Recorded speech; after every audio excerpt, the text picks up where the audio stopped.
Crazy Friday, ladies and gentlemen, unasikiliza Afternoon Beat. Mimi ni Max Muna na hii ni time ya One Take.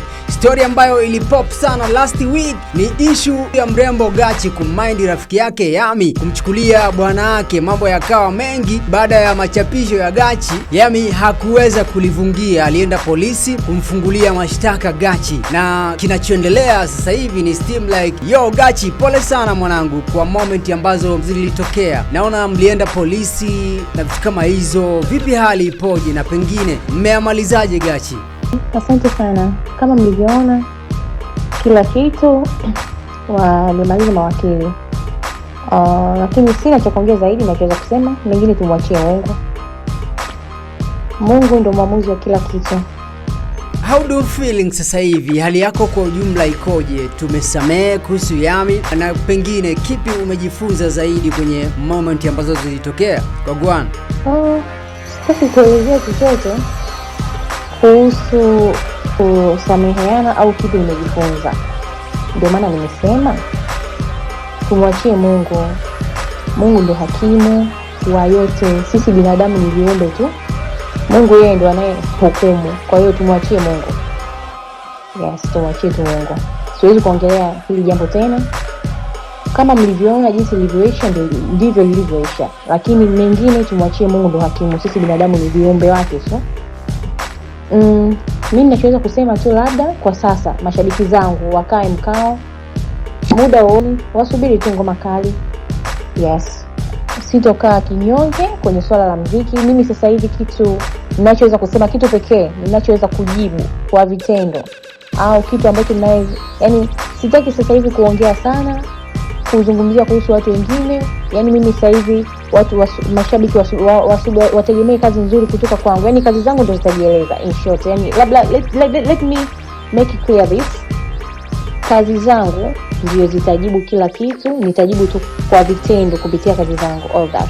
Asanteni sana mashabiki zangu, nawapenda. Muendelee kufuatilia kazi zangu official Gachi in all digital platforms. Hiki sheria imekaaje? Makosa ya Gachi yalikuwa yapi na mashtaka yake yalikuwa ni vipi? Tupo na wakili Rogers, advocate Rogers. What's poppin' bro? My brother Max Muna kutoka KLFM. Naitwa wakili Roger Karasisi Mwalilefu.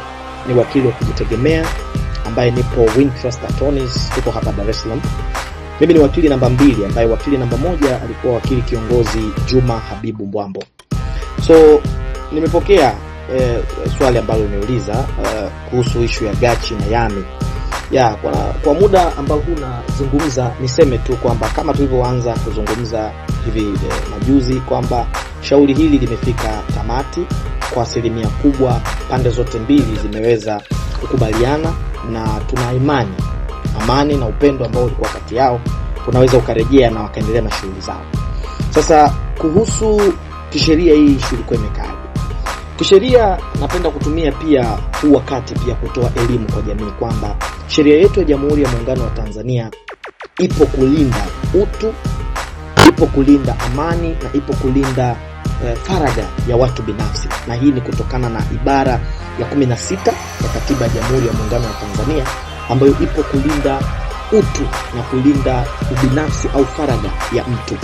Sasa kisheria inapotokea ima kwa bahati mbaya ima kwa kukusudia, unapochukua chapisho la mtu na kuliweka mtandaoni, yani unapotumia utambulisho wa mtu na kuweka mtandaoni, kufanya tu hilo ni kosa ndani ya sheria ya Jamhuri ya Muungano wa Tanzania. Na kosa hili unaweza ukalifungua kijinai na unaweza ukalifungua kimadai, kwa sababu tayari faragha yako inakuwa imeshatwezwa na utu wako tayari unakuwa umewekwa bayana. Na hii ni kinyume na sheria ambayo inaongoza makosa ya kimtandao, tunaita the Cyber Crimes Act. Lakini pia ni kinyume na sheria za taarifa binafsi, tunaita the Personal Data Protection Act, ambayo ni sheria ya hivi majuzi tu 2022, ambazo zote ziko hapo kulinda utu wa mtu na faragha ya mtu. Sasa alichokifanya Gachi kwenye macho ya kisheria hayakuwa sawa. Ndio maana Yami akaamua kuchukua hatua kwenda kufungua shauri la kijinai kwamba Gachi amechapisha taarifa zake kinyume na taratibu za nchi, kwamba amekwenda kutoa utambulisho wake, kutoa taarifa zake bayana kinyume na sheria za nchi. Kwa hili tayari kisheria lilikuwa ni kosa ambalo Yami pamoja na ushauri wa mawakili wake ambao tulikuwa nao siku ile, Eliada na wakili Dimitra, walimshauri vizuri.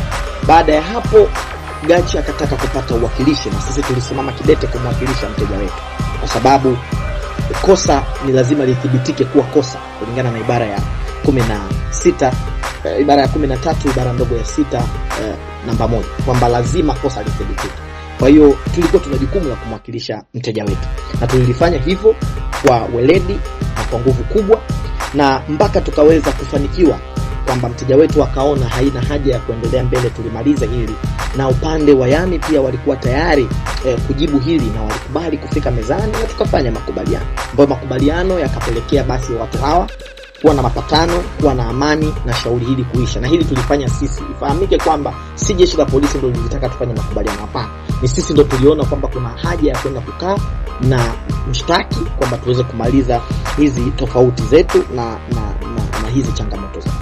Kwa hiyo hilo ndilo ambalo lilifanyika, na tuliweza kulifanya kwa mafanikio makubwa na kuruhusu basi kila mmoja kuendelea na shughuli zake. Nitoe rai, kabla ya kufanya jambo lolote, ima unajua ima hujui, pata elimu kwanza.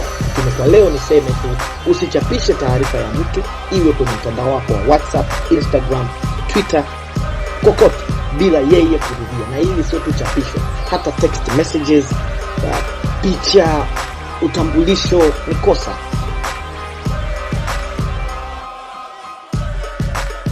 Big thing popping kwa kila mmoja ambaye amesikiliza One Take for today. Comment yako ni hapo IG, andika KLFM Radio, andika Max Muna, drop your comment, itakuwa kinyamwezi kinoma noma. Show wetu ni saa 10 kamili jioni. Baada ya kulinki na mimi na kurudisha mjengoni, yuko hapo Fina pamoja na DJ Lau. Inaitwa Max Muna, ala show boy.